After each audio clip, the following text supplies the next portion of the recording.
సినిమాలో పాటలు ఇప్పటికీ ఎప్పటికీ సంగీత ప్రియుల్ని అలరిస్తూనే ఉంటాయి.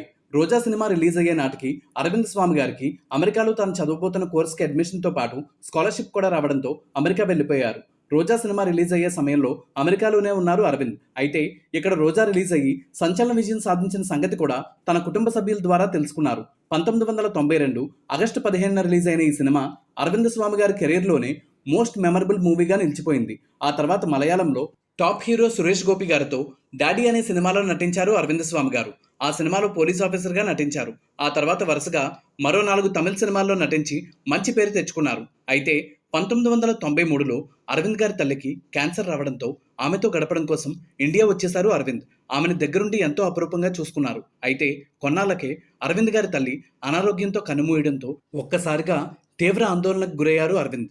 ఆ తర్వాత కొన్నాళ్లకే అరవింద్ గారి తల్లి మీద బెంగతో అరవింద్ గారి తండ్రి కూడా అనారోగ్యం పాలయ్యి మరణించారు.